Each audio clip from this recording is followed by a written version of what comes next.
Olá, pessoal. Então, hoje nós vamos dar sequência ao conteúdo de estruturas de concreto armado, falar um pouco sobre as propriedades do concreto estrutural. Sou o professor Vanderlei e a gente vai começar a discutir aqui sobre esses conceitos. Quando a gente fala de propriedades do concreto armado, do concreto em geral, nós estamos bastante interessados no grupo de resistência do meu concreto. Vocês vão ver que ao longo do conteúdo a gente vai falar muito do uso do FCK, tá? Vocês aprendem a calcular lá no materiais de construção civil, através de um procedimento lá de rompe N número de amostras, em função disso determina a curva gaussiana e então faz o cálculo desse FCK. Isso para nós é talvez a principal propriedade, né? Discutir a resistência à compressão, né, pessoal? Resistência à compressão, ela simplesmente é uma das principais propriedades que nós, engenheiros, projetistas, desejamos saber no ato de se projetar. Então, a norma ela vai dividir para a gente em grupos de resistência. Vocês vão perceber que esses grupos de resistência até 50 MPa, eles vão se dividir de 5 em 5. Tá?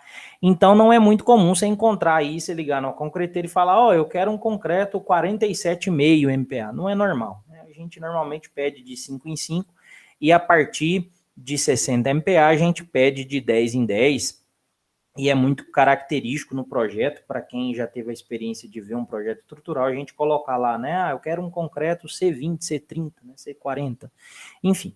Então, a propriedade da resistência à compressão, ela, no caso, essa letra K aqui, né, ela vai dar a cara, né, de característica. Quando vocês verem a palavra D aqui, vocês vão ter a característica de design, né? Então, quando a gente fala FCD, é a resistência à compressão de projeto, né?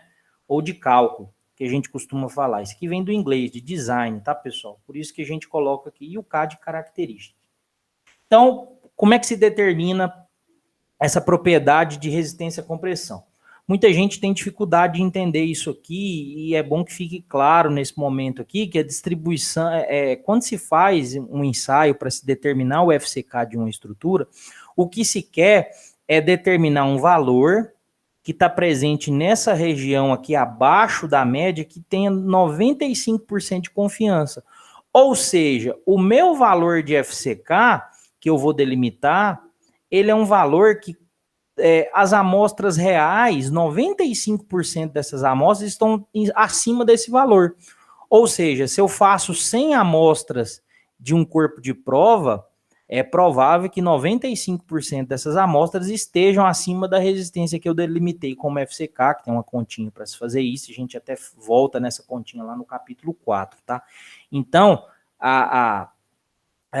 o FCK, quando a gente fala do projetista, o cara vai lá, ele vai dar um FCK, ele vai falar, eu quero que essa estrutura seja projetada com tal FCK.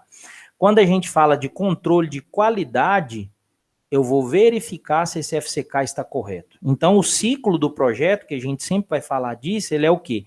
É o engenheiro delimitando um FCK e o equipe de qualidade conferindo se esse FCK delimitado foi respeitado. Né? Então, é isso. Então, FCK ele é uma medida de resistência mecânica que vai apresentar um grau de confiança de 95%, ou seja, de 100 amostras testadas, 95 tem que estar acima do FCK, para garantir a segurança estrutural. E é lógico que a resistência à compressão, pessoal, ela vai dar um monte de informações para a gente, modo de elasticidade, carga de pico, tenacidade do concreto, a gente vai ver isso ao longo do conteúdo aqui. Então, o projetista, né, que eu sempre vou colocar aqui, o projetista, ele vai delimitar o FCK. Então, o cara vai chegar lá e vai falar assim, eu quero uma estrutura de concreto armado, sei lá, com um C30, ou seja, 30 MPa de FCK. Então, eu vou ter essa característica lá. Só que isso acontece aos 28 dias, que é a idade que a gente delimita por norma, para se verificar a estrutura de concreto armado. Então, por isso que vocês vão ver normalmente aqui nas normas esse FCK,28, quer dizer que a idade J é igual a 28 dias. E aí você vai falar assim para mim, professor, mas em situações que eu precisar de saber o FCK, não tenho como ensaiar, porque por algum motivo minha obra não fez o controle de qualidade na idade que eu queria, como que eu estimo isso? A norma, para evitar que o projetista fique sem amparo técnico, ela estabelece aqui um valor em função de um corretor beta 1, que é um corretor em função da característica do seu cimento. Então é possível delimitar idades, resistência à compressão do concreto em idade J inferior a 28. Então, pessoal, normalmente quando você está lá na obra, é muito comum que o cara venha e fala assim, o seu gerente de qualidade, eu quero controle com 7, 14, 21 e 28, né? Então, o seu projetista estrutural, ele vai ficar de olho nesses valores aqui, para ver se ele vai conseguir chegar nesse valor aqui no 28, porque isso aqui vai te dar um alerta, né? Se a sua estrutura, nossa, ó, tá ganhando resistência, vai chegar no valor que eu quero, que era 30 aqui, que eu delimitei, né?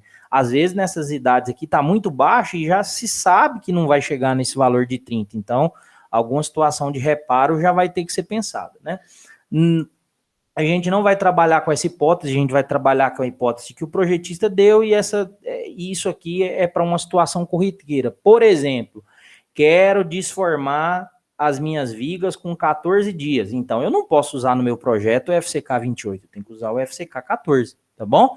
Isso é muito importante ter na cabeça, porque muita gente comete o erro de projetar a estrutura com FCK de 28 dias e está desformando com 14, e aí começa a dar problema de flash e tudo mais. Então, basicamente, para calcular o FCJ, repetindo, a gente vai colocar um fator de ganho de resistência a partir do tipo de cimento. Pode ser CP3 ou CP4, e a gente vai lembrar que esses valores aqui, eles vão depender do cimento, né? Então, nós temos aqui o S 0,38, 25 e 20. Logicamente, o S igual a 20, como a gente tem uma exponencial aqui, vai dar um valor maior de beta 1, tá? Então, o CP5 ARI lá, por exemplo, ele vai dar uma alta resistência inicial. Até por isso que é o nome dele, né? ARI, né? Então, pessoal, essa é a característica para se delimitar no tempo. Lembrando que o projetista define, e em caso de definição de necessidade de cálculo menos de 28 dias, você tem um amparo aqui da norma, ou, se não, você faz o ensaio, né? Que é o mais certo a se fazer em várias ocasiões. Então, essa foi a resistência à compressão. Aqui nós temos a resistência à tração e as várias maneiras de se obter essa resistência. Nós temos o ensaio de tração direta, muito difícil de se fazer em laboratório, tá, pessoal? Esse ensaio aqui é complicado, a garra da máquina escorrega, então é um ensaio difícil de se fazer, mas é possível. Aqui nós temos o ensaio por compressão diametral, um ensaio muito famoso e conhecido também como Lobo Carneiro, tá, pessoal? Esse ensaio aí, muito importante, inventado por um professor da UFRJ, professor Lobo Carneiro, ensaio muito importante, e que na verdade é dele que a gente vai tirar o FTK, né, que é a resistência, atação, característica, né, então eu não vou entrar em detalhes, mas a partir desse ensaio aqui a gente consegue achar o FCTM, que eu vou mostrar logo à frente para vocês. E aqui o ensaio de tração na flexão. Esse ensaio aqui muito comum em peças de estrutura de concreto armado, e também conhecido como ensaio de flexão a 4 pontos, né? 2 pontos de ação e 2 pontos de reação. Então, essas são algumas das maneiras de se obter a resistência à tração característica, tá? Essas maneiras talvez seria o mais certo de se fazer, mas normalmente a gente não faz, a gente recorre ao amparo normativo. Então, quando a gente está lá calculando uma peça de concreto armado, principalmente em cálculos de fissura, flecha, a gente necessita saber a resistência à tração. Então, para facilitar a vida do projetista, a norma faz uma função de tração, que na verdade é uma função do FCK, tá? Então, olha só para vocês verem aqui, ó. O FCK não era uma gaussiana, que a gente tinha lá, valor inferior, médio e superior? A resistência à tração vai se comportar da mesma forma. Então, nós temos um parâmetro de tração que, na verdade, depende da compressão. Então, nós temos aqui a resistência média, que é, na verdade, essa equaçãozinha aqui, o valor inferior, e o valor superior. Aí você vai falar assim, professor, mas para que serve cada um desses valores? Esses valores aqui, pessoal, eles vão servir lá na hora que a gente estiver principalmente calculando peças no estado limite de serviço para verificar uma fissuração, e aí então a norma ela vai dar destino a cada um desses fatores. Ela vai falar assim, por exemplo, que quando você estiver usando a fissuração, você vai usar o FCTK inferior para cálculo, né? Logicamente, o que eu estou fazendo? Eu estou pegando valores na curva, na gaussiana aqui, valores que vão depender do tipo de estrutura que eu estou calculando. Por enquanto, a gente não vai estabelecer nenhum critério para uso de cada um, porque eles vão variar ao longo do procedimento de cálculo, tá? A norma, pessoal, ela não faz igual o FCK, ela não dá valor para resistência à tração em função do tempo, e isso muitas vezes é importante. Acabei de falar, para calcular uma peça que é desformada, por exemplo, antes dos 28 dias. Quero saber a minha flecha imediata. Então, nós colocamos aqui no livro, aqui na aula para vocês, a estimativa do professor Zé Milton, a estimativa baseada em normas internacionais, literatura internacional. Então, a gente não utiliza aqui o FCKJ. Na nossa literatura aqui, nós vamos utilizar o quê? Nós vamos utilizar esse FCTM aqui, que vai me produzir, na verdade, o FCTM J, tá? Ou seja, para idades inferiores a 28 dias, tá bom? Então, quando eu quiser saber a resistência à tração abaixo de 28 dias, eu vou recorrer a essa formulazinha aqui do professor Zé Milton. Então, outra propriedade muito importante do concreto é o quê? É o módulo de elasticidade, dessa amostra. A gente vai ter o módulo de elasticidade tangente inicial, que vai ser muito importante para a análise em que eu vou estar na fase elástica, tá? Então, normalmente, como que se delimita esse valor do módulo tangente inicial, ou módulo de Young, né? Inicial. Eu vou delimitar a inclinação da minha curva em uma reta que corta o ponto de 0,5 MPa e 0,3 FC. O que é o FC? Resistência de compressão de pico. Isso está escrito lá na norma, pessoal, NBR 8522. Então, na ausência de ensaios, como normalmente é comum, a gente vai recorrer ao capítulo 8 lá da NBR 6118, que vai trazer os valores formulados para esse tipo de módulo aí. Então, eu vou ter o SI aqui, que é o módulo tangente inicial, ele vai ter um valor que depende do agregado, por isso que eu fiz questão de falar que o agregado, ele não é inerte, né? Ele geralmente é inerte, mas não é todo sempre, porque ele vai ter influência principalmente numa propriedade mecânica importante, que é o módulo de elasticidade. Então, aqui a norma vai falar que de 20 a 50 esse valor aqui vocês podem ver o alfa E aqui em função do tipo, da natureza ou da origem, né, da meu tipo de rocha, e aqui de 55 a 90. E isso, pessoal, é uma mudança recente da norma de 2014. Antigamente não tinha esse parâmetro aqui, era tudo 1, tá? E essa fórmula aqui não existia. Era só essa fórmula aqui de cima. Existia uma discussão muito grande sobre essa influência aqui do agregado, então, a partir da norma de 2014, se eu não me engano, a gente começou a empregar essa divisão aí, criação das classes, e colocando, então, a influência do módulo do agregado, graúdo. Aqui, então, nós temos o módulo secante. O módulo secante ele é muito importante, pessoal, porque ele vai analisar em um estado de carregamento um pouco maior. Aí, no livro aí, a gente tem esse ponto B, né? Esse ponto B aqui, pessoal, eu vou fazer ele uma faixa, tá? Porque ele vai de 0,4 FC até 0,5 FC, tá? Ou seja, esse módulo secante aqui, ele vai avaliar a peça já no estado de fissuração. Por isso que ele é importante para a gente. Então, a gente, em alguns recursos, para se verificar flecha, fissuração, nós vamos utilizar dimensionamento também, né? Não módulo tangente inicial, que está lá na fase elástica, nós vamos utilizar módulo secante, tá bom?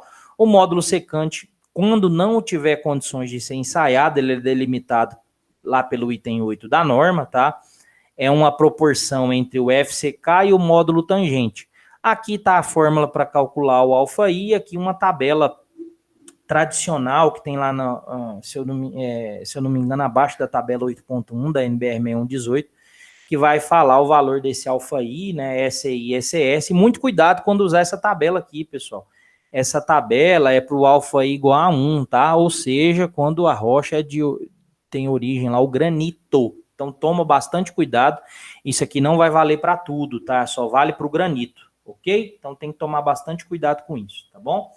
Então, esse é o módulo tangente. As outras propriedades que a gente tem, principalmente em estados biaxiais e triaxiais, é o módulo de elasticidade transversal e coeficiente de Poisson, tá bom, pessoal?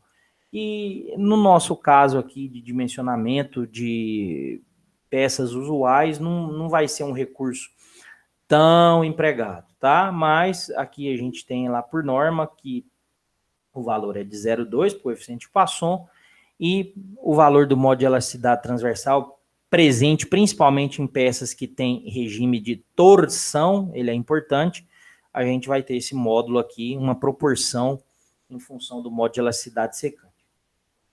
Então, definidas essas propriedades, a gente precisa entender como o concreto comporta na tração e compressão, que é um fator bastante interessante aqui para a gente. Então, aqui eu já coloco de cara para vocês o comportamento idealizado por norma do concreto. Então, isso aqui é uma referência que eu vou chamar de idealizada, tá? Ou seja, isso aqui vai ser o comportamento que eu estou imaginando que o meu concreto vai ter quando solicitado, né? Esse é o diagrama tensão-deformação na compressão. Então, ele vai respeitar essa lei não linear aqui, né? Uma lei também de característica elastoplástica. Vocês podem ver aqui que ele tem um trecho linear bem no comecinho aqui, e depois ele vai começando a ficar com características não lineares, ou seja, isso aqui é uma curva, né? E aí, então, ele atinge um patamar de escoamento aqui, tem um patamar muito bem definido. É lógico que quando se faz ensaios a nível experimental, vocês podem consultar aí no livro, a curva não fica tão idealizada assim. A gente lembra do gráfico que eu mostrei para vocês lá do aço, né?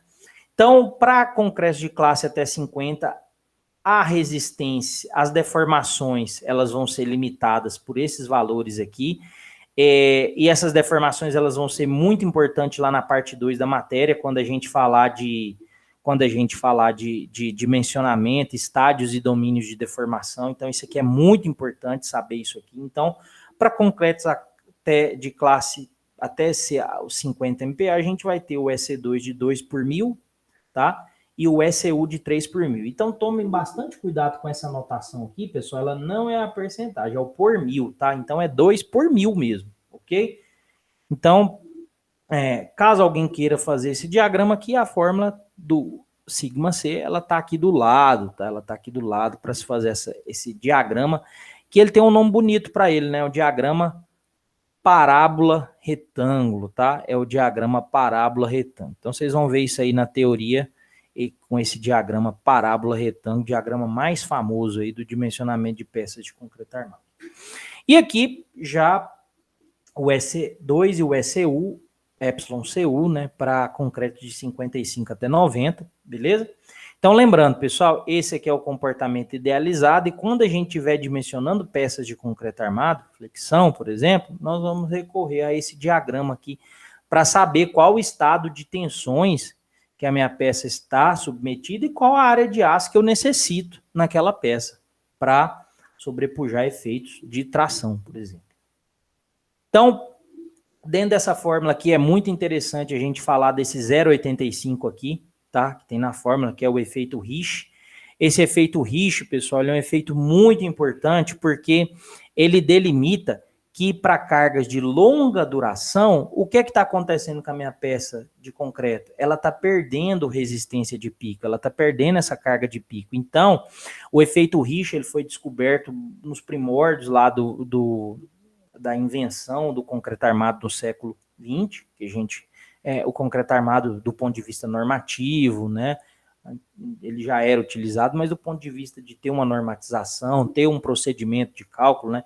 Então, esse efeito Risch aí, vocês vão ver ele entrando em todas as fórmulas aí, que é o efeito que vocês podem consultar aqui no gráfico, aqui, ó, que é a perda de resistência em função da duração do carregamento. Olha só para vocês verem, né? Carga um tempo de 2 minutos, 20, 100, 3 dias, 70, vocês podem perceber que a minha relação entre a tensão dada e a tensão máxima, ela decai, né? Então, ela decai e o Risch, né, o Herbert Risch, lá ele descobriu esse efeito, então, introduziu lá na norma Neban de cálculo e isso vem aí a constar em todas as normas de dimensionamento de concreto armado. Aqui o efeito atração é um diagrama bilinear, tá? E esse diagrama bilinear aqui, ele tem um trecho ascendente, né? Ele tem um trecho ascendente, lembrando que isso aqui é para o concreto. Então, esse aqui é o concreto na situação de tração, tá, pessoal? Então, esse aqui seria, e a deformação máxima que o meu concreto vai suportar na situação de tração é 0,15 por mil. A partir disso aqui, pessoal, o que vai acontecer quando romper essa resistência aqui? Quando romper essa resistência, eu tenho abertura de fissura.